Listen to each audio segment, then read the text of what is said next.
Cari guru privat atau bimbel online yang biayanya terjangkau. WA saya di 0856 9400 4148.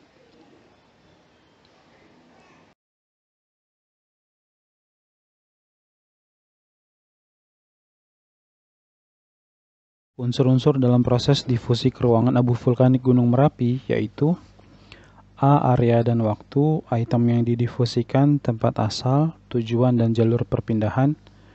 B. Penduduk, gerakan, jalur transportasi dan jarak. C. Jarak, kaitan, gerakan, tempat tujuan dan tempat asal.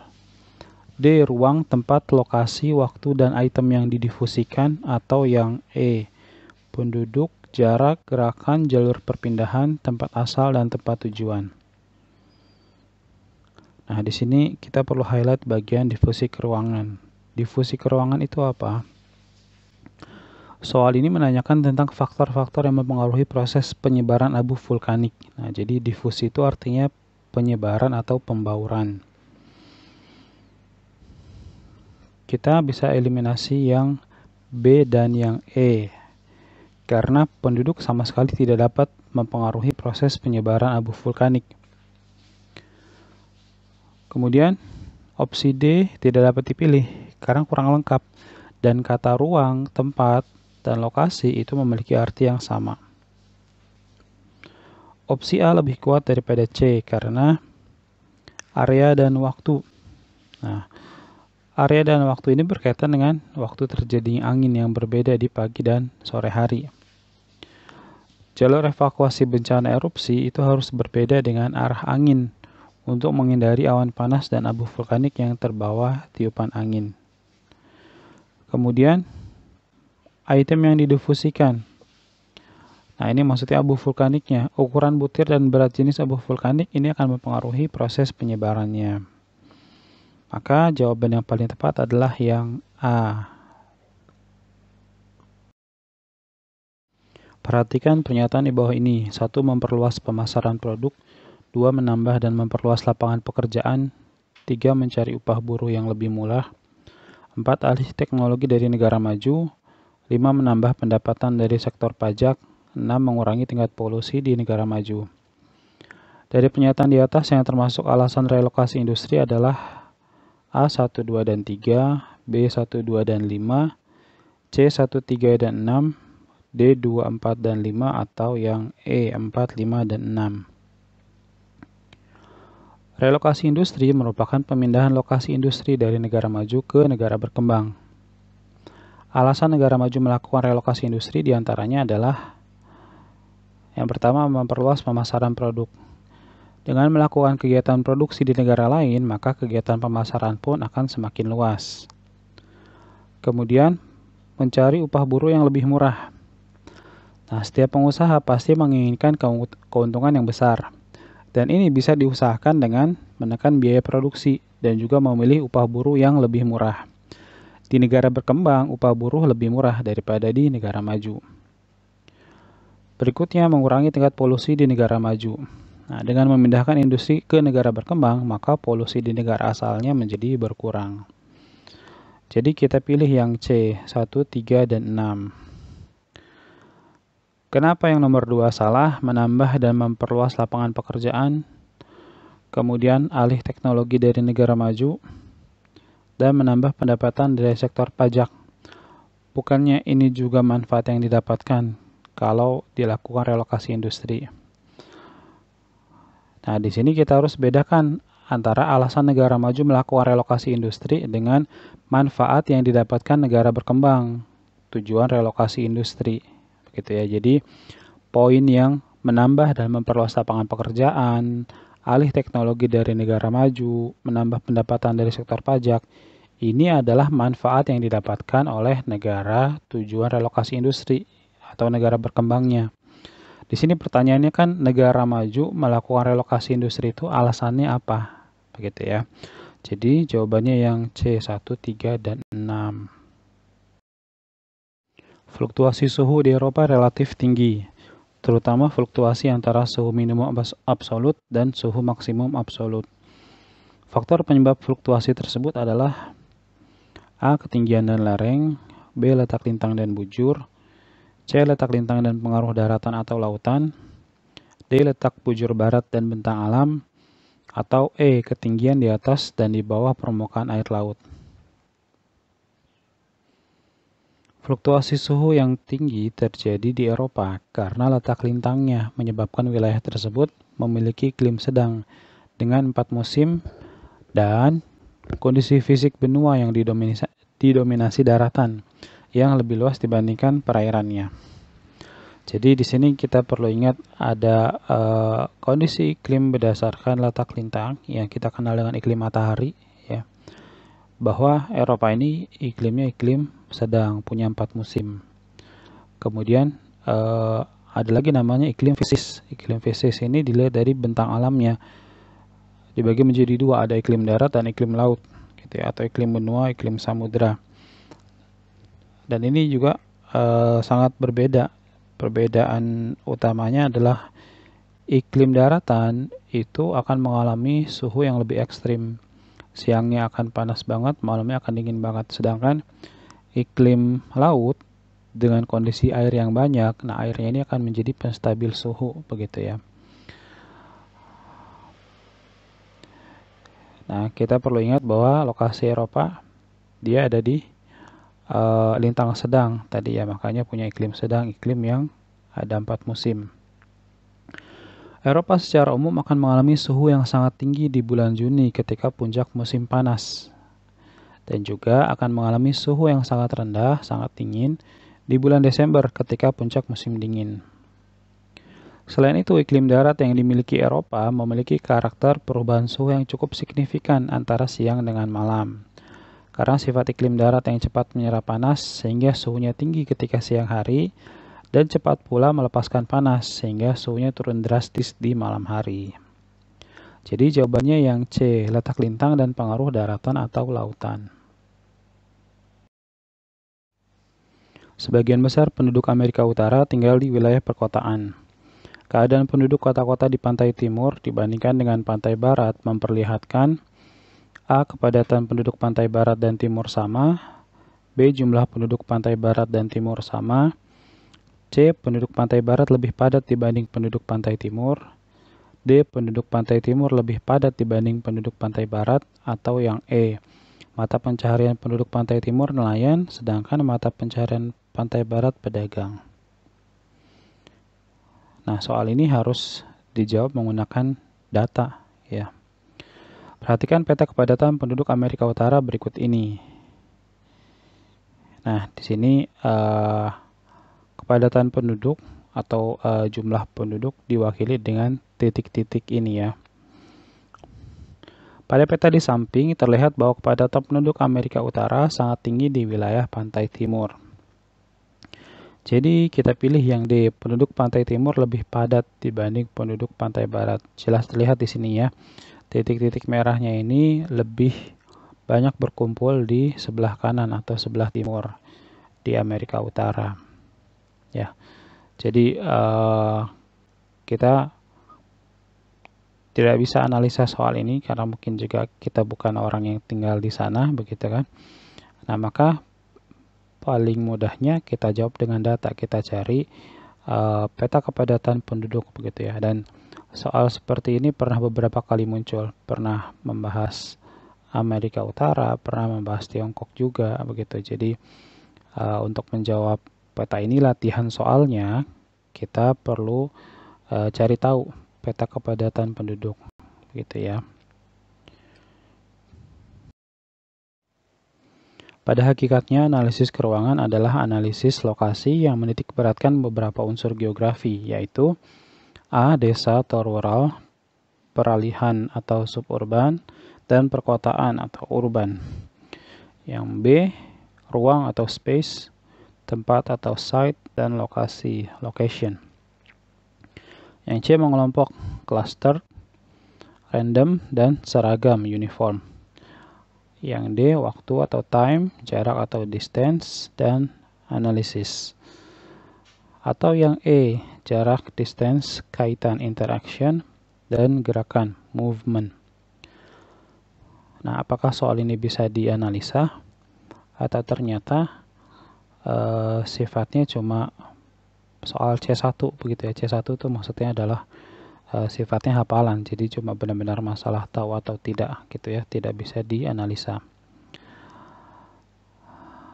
Menurut Bintarto dan Hadi Sumarno, analisis spasial atau sering disebut juga analisis keruangan pada hakikatnya merupakan analisis lokasi yang menitik beratkan kepada 3 unsur geografi, yaitu jarak, distance, kaitan, interaction, dan gerakan, movement. Jadi ternyata soal ini bukan termasuk soal yang bisa dianalisa begitu ya. Di sini kita jawabnya menggunakan referensi, kita jawabnya menggunakan dalil gitu ya. Jadi ternyata soal ini menanyakan definisi atau pendapat ya, bukan definisi di sini. Yaitu tentang analisis keruangan. Nah, unsur utamanya adalah jarak, kaitan, dan gerakan. Ini menurut Bintarto. Nah, Bintarto ini seorang geograf yang sering disebut namanya ya di Indonesia. Dan juga Hadi Sumarno.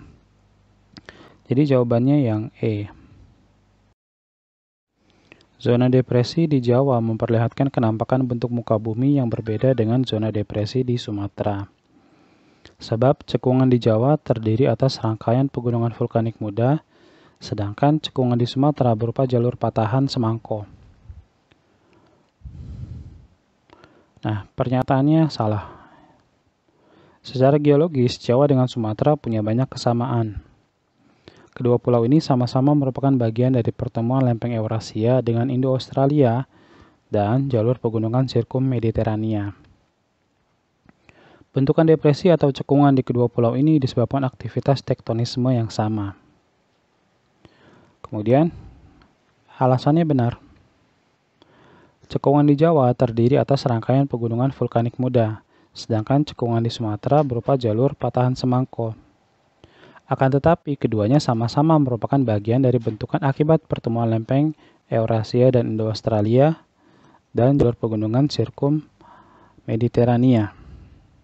Nah, jadi jawabannya D, karena yang atasnya salah, yang bawahnya benar.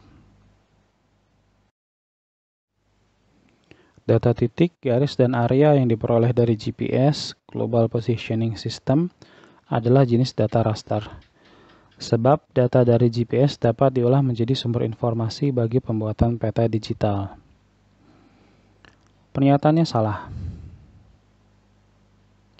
Data titik, garis, dan area yang terbentuk dari koordinat merupakan jenis data vektor. Nah, data dalam SIG terbagi menjadi dua, yaitu data spasial, yaitu data keruangan yang berupa gambar, peta, atau citra penginderaan jauh. Kemudian data spasial terbagi menjadi dua format, yaitu data raster, yang merupakan gambar yang berbasis piksel atau grid. Jadi gambar yang berbasis kotak-kotak, yang dia akan pecah, semakin diperbesar semakin pecah. Nah, contoh format gambar raster yang paling dikenal adalah dengan ekstensi file JPG, ya, JPG, kemudian BMP. Berikutnya vektor, gambar yang berbasis koordinat, titik, garis, dan area. Nah, perbedaannya dengan raster, vektor ini tidak berbasis kotak-kotak, dia berbasis koordinat. Artinya gambar vektor ini semakin diperbesar, dia tidak akan semakin pecah. Berikutnya data dalam SIG, setelah data spasial ada data atribut, yaitu data pelengkap, bisa berupa angka, tabel, ataupun grafik. Nah, alasannya di sini benar. GPS merupakan salah satu alat survei yang data koordinatnya dapat menjadi sumber informasi bagi pembuatan peta digital. Jadi jawabannya D, karena pernyataannya salah, tapi alasannya benar. Aplikasi citra multispektral untuk pemetaan mineralogi telah banyak dilakukan di daerah subtropis, di mana tutupan vegetasinya sangat lebat. Sebab tutupan vegetasi dapat dijadikan indikator keberadaan mineral tertentu. Pernyataannya salah. Aplikasi citra multispektral dapat digunakan untuk pemetaan mineralogi atau persebaran barang tambang. Akan tetapi salah jika dikatakan daerah subtropis memiliki tutupan vegetasi yang sangat lebat. Nah, jadi di sini kita perlu perhatikan bahwa seringkali soal petunjuk B atau soal sebab akibat itu satu kalimatnya cukup panjang, kemudian ada beberapa variabel di situ. Dan biasanya pengecohnya justru ada di bagian akhirnya. Jadi kalau kita cuma baca sekilas, nah itu memang benar. Tapi di sini dikatakan daerah subtropis vegetasinya sangat lebat, itu kan jelas salah. Ya walaupun memang itu pembahasan yang beda lagi. Di sini citra multispektra berarti penginderaan jauh. Kemudian bahasan tentang subtropis vegetasinya sangat lebat itu adalah bahasan di bab biosfer atau flora dan fauna. Kemudian alasannya juga salah. Tutupan vegetasi dapat dijadikan indikator keberadaan mineral tertentu. Nah, pada kenyataannya tutupan vegetasi tidak dapat dijadikan indikator keberadaan mineral. Ya, jadi berbeda ini dua hal yang berbeda. Tutupan vegetasi tumbuh-tumbuhan dengan keberadaan mineral atau barang tambang itu tidak bisa menjadi suatu asosiasi atau keterkaitan. Jadi jawabannya yang E karena salah. Bila foto udara dibandingkan dengan peta dengan skala yang sama, maka detail kenampakan yang ada dalam foto udara lebih lengkap daripada yang terdapat di peta. Sebab seluruh kenampakan di muka bumi dapat digambarkan dalam sebuah peta. Pernyataannya benar. Foto udara merupakan gambaran objek yang ditangkap melalui sensor berupa kamera. Semua benda yang berada pada area sekitar objek pengamatan akan tertangkap. Berbeda dengan peta yang merupakan gambar grafik yang hanya menunjukkan gambaran yang berkaitan dengan tema peta. Kemudian, alasannya salah. Tidak semua kenampakan di permukaan bumi dapat digambarkan dalam peta, khususnya pada objek yang selalu bergerak seperti manusia dan kendaraan. Jadi jawabannya C, karena pernyataannya benar tetapi alasannya salah. Kesuburan tanah dan ketinggian tempat merupakan faktor pembatas dalam budidaya pertanian di daerah tropis. Sebab ketinggian tempat bukan merupakan faktor pembatas kesuburan tanah. Pernyataannya benar. Di daerah tropis dan iklim-iklim lainnya, kesuburan tanah dan ketinggian tempat menjadi faktor yang sangat berperan dalam persebaran flora dan kesesuaian lahan untuk tanaman pertanian. Sebagai contoh, kebanyakan tanah tidak cocok ditanam di tanah kapur, tetapi pohon jati malah cocok. Kemudian, perbedaan ketinggian tempat juga memengaruhi, seperti yang dikatakan dalam klasifikasi iklim menurut Jung Hoon. Yang mana ketinggian 0-700 meter dikatakan cocok untuk padi, tebu, jagung, dan kelapa. Dan memang benar ya, ini tanaman-tanaman yang banyak tumbuh di dataran rendah. Berikutnya ketinggian 700-1500 meter cocok untuk teh, kopi, karet, dan kina. Nah ini seperti yang kita bisa lihat di puncak atau dataran tinggi. Kemudian ketinggian 1500-2500 meter cocok untuk pinus, cemara, sayur-sayuran, dan buah-buahan. Ini seperti kawasan pegunungan. Kemudian lebih tinggi lagi, ketinggian lebih dari 2500 meter, ini tidak cocok untuk tanaman budidaya karena udah terlalu dingin. Kemudian alasannya di sini juga benar, ketinggian tempat bukan merupakan faktor pembatas kesuburan tanah. Ketinggian tempat dengan kesuburan tanah itu merupakan variabel yang berdiri sendiri-sendiri. Jadi mereka tidak berkaitan begitu ya. Kesuburan tanah dipengaruhi oleh jaraknya dari gunung, api, dan sumber-sumber unsur hara lainnya seperti misalnya sisa-sisa tumbuhan yang mati dan sudah membusuk menjadi kompos, itu menjadi sumber unsur hara. Kemudian bisa juga dari pupuk kandang dan sumber-sumber unsur hara lainnya. Dan ini tidak berkaitan dengan ketinggian tempat. Jadi tidak kita katakan tempat lebih tinggi itu lebih subur atau lebih rendah itu lebih tidak subur ataupun sebaliknya. Nah, di sini jawabannya B, karena kedua kalimat benar tetapi tidak berhubungan sebab akibat. Dalam sebuah waduk, produksi ikan dalam keramba jaring apung berkurang. Hal ini disebabkan oleh terlalu banyaknya keramba, pencemaran air, sedimentasi, atau terlalu banyaknya eceng gondok. Nah, ini ilustrasi dari keramba ya. Budidaya ikan di dalam keramba. Yang nomor 1, terlalu banyaknya keramba, ini benar, bisa menyebabkan produksi ikan ini berkurang. Nah, karena ini akan membuat terlalu padat dan menjadi tekanan populasi bagi ikan. Artinya ada batas maksimal begitu ya jumlah ikan yang bisa dibudidayakan di suatu tempat. Kalau terlalu banyak, ini justru nanti akan banyak juga yang mati. Berikutnya pencemaran air jelas, karena air dengan kualitas yang buruk dapat mengancam kehidupan ikan. Berikutnya sedimentasi. Nah, sedimentasi atau endapan. Banyaknya endapan mengakibatkan waduk menjadi dangkal, sehingga daya dukungnya berkurang. Daya tampungnya, kapasitas menopang kehidupan ikannya jadi berkurang juga. Yang keempat, terlalu banyaknya eceng gondok. Nah, ingat bahwa apapun yang terlalu banyak itu pasti buruk. Ya, di sini juga berlaku buat eceng gondok.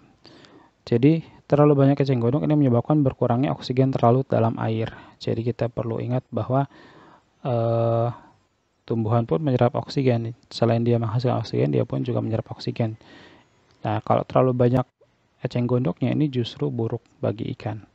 Karena akan menyebabkan berkurangnya oksigen yang terlalu di dalam air. Semuanya benar, jadi jawabannya E. Selama bulan Mei hingga Juni 2010, suhu permukaan laut atau SPL di perairan Indonesia Barat mencapai 29-30 derajat Celcius. Jauh lebih tinggi dari SPL di Samudra Pasifik dan Samudra Hindia. Kondisi seperti ini akan mengakibatkan suhu udara di Sumatera dan Jawa cenderung lebih tinggi dari kondisi normal. Kelembapan udara di Jawa, Kalimantan, dan Sumatera cenderung tinggi. Tekanan udara di Indonesia bagian barat cenderung lebih rendah dari kondisi normal. Curah hujan di Jawa, Kalimantan, dan Sumatera cenderung tinggi.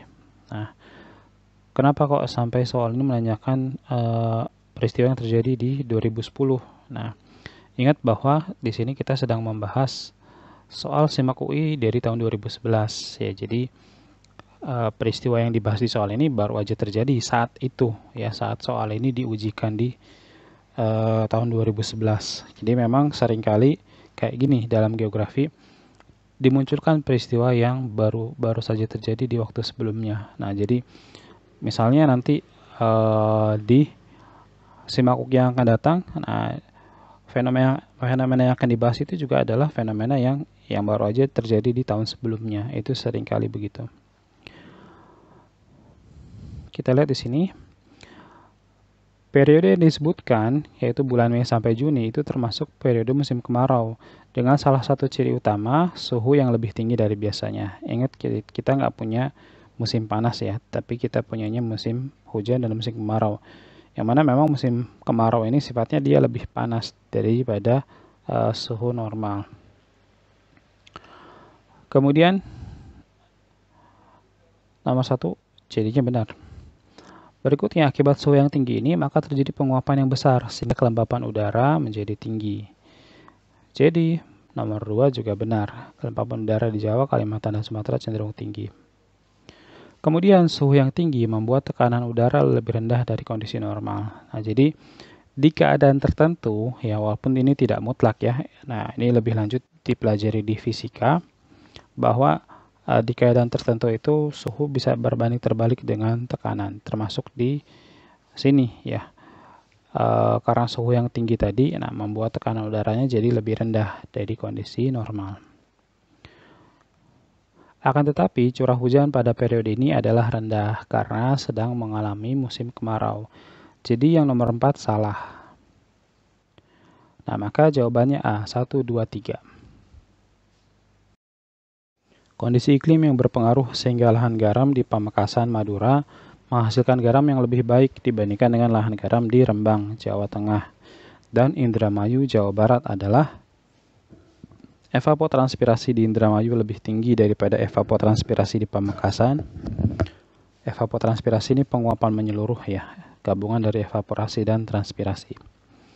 Kemudian nomor 2, musim kemarau di Pamekasan lebih lama daripada musim kemarau di Rembang.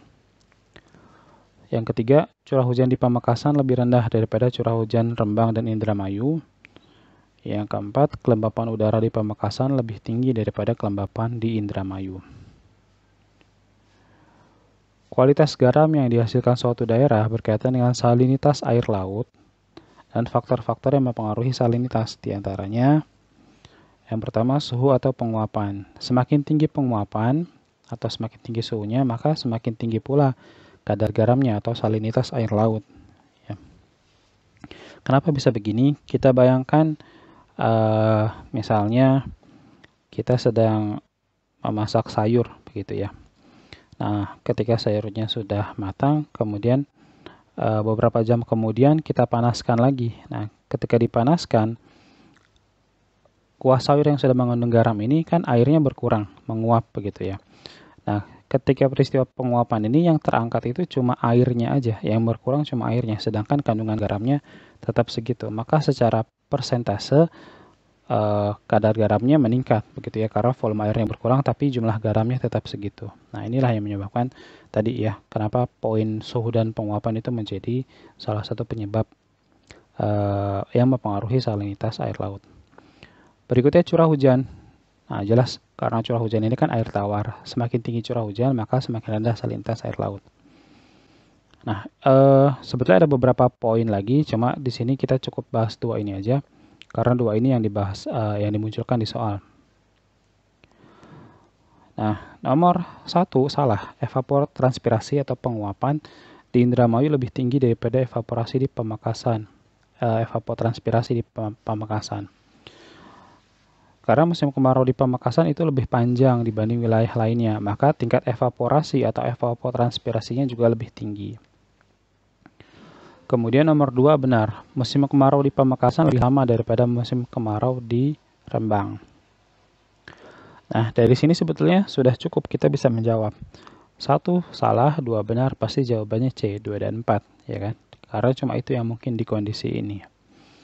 Nah, ini pun bisa menjadi tips atau trik buat kalian ya, karena seringkali di soal itu muncul istilah asing yang kita tidak tahu artinya.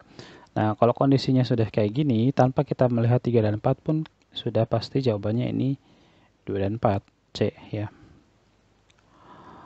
Nah, kemudian curah hujan di Pamekasan lebih rendah daripada curah hujan Rembang dan Indramayu. Ini salah. Nah, karena curah hujan di Pulau Jawa itu secara umum sama ya, dari paling barat sampai paling timur gitu. Jadi kalau secara iklim menurut Koppen, Jawa ini termasuk iklim AM ya.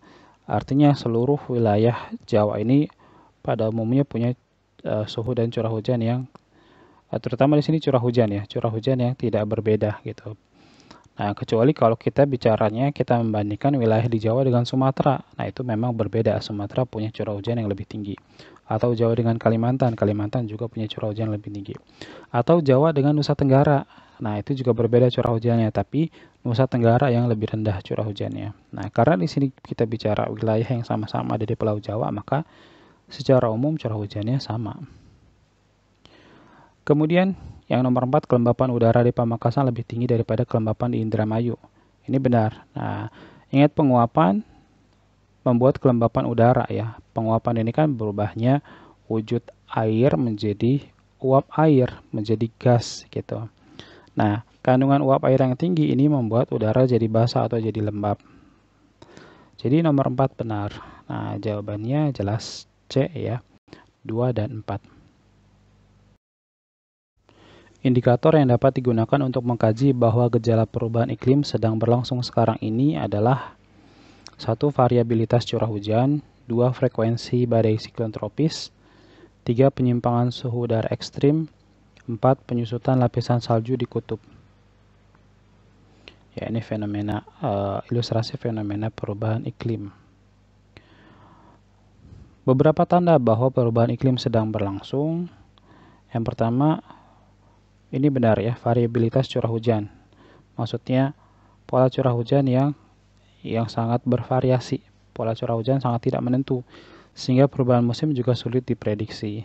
Nah, jadi kan kita tidak bisa saat ini benar-benar mengatakan, oh bulan ini musim hujan, bulan ini musim kemarau gitu. Sekarang sudah kabur ya, sudah sulit untuk diprediksi polanya. Kemudian frekuensi badai siklon tropis, ini juga benar. Semakin sering terjadi akibat perubahan suhu dan tekanan yang ekstrim. Kemudian yang nomor 3, ini juga benar, penyimpangan suhu udara ekstrim. Jadi di beberapa tempat itu suhu panasnya bisa lebih panas daripada keadaan normal gitu ya. Kemudian di beberapa tempat yang lain juga sebaliknya, suhu dinginnya itu bisa ekstrim dinginnya. Seperti fenomena polar vortex yang ada di Amerika Utara begitu ya. Kemudian penyusutan lapisan salju di kutub ini juga benar akibat suhu yang terus meningkat. Nah, perubahan iklim itu juga salah satu yang berkaitan dengan perubahan iklim adalah masalah global warming. Nah, jelas ini menyebabkan penyusutan lapisan salju di kutub. Yang kemudian dampak lanjutannya adalah gara-gara es yang mencair besar-besaran, volume air laut jadi meningkat. Nah, volume air laut meningkat, dampak lanjutannya adalah banyak pantai dan pulau-pulau kecil yang akan tenggelam. Nah, di sini semuanya benar, jadi jawabannya E. Laut Kuning di Cina airnya berwarna kuning karena 1. Air lautnya mengandung butiran-butiran tanah los yang berwarna kuning. 2. Air lautnya mengandung butiran-butiran tanah aluvial yang berwarna kuning. 3. Terbawa oleh air sungai Huanghe di daratan Cina melalui Gurun Gobi. 4. Terbawa oleh air sungai Mekong di daratan Cina melalui Gurun Gobi. Nah, ini petanya. Di sini ada Huanghe. Nah, atau di sini ditulisnya Huanghe River. Yang itu juga dikenal sebagai Sungai Kuning. Laut Kuning di Cina memperoleh namanya dari Sungai Kuning atau Sungai Huanghe yang membawa butiran-butiran tanah los berwarna kuning yang berasal dari Gurun Gobi. Nah, jadi di sini jawabannya yang B, 1 dan 3. Air lautnya mengandung butiran-butiran tanah los yang berwarna kuning. Nah, tanah los ini tanah yang berasal dari gurun yang sangat halus butirannya. Kemudian yang nomor 3, terbawa oleh air sungai Huanghe di daratan Cina melalui Gurun Gobi.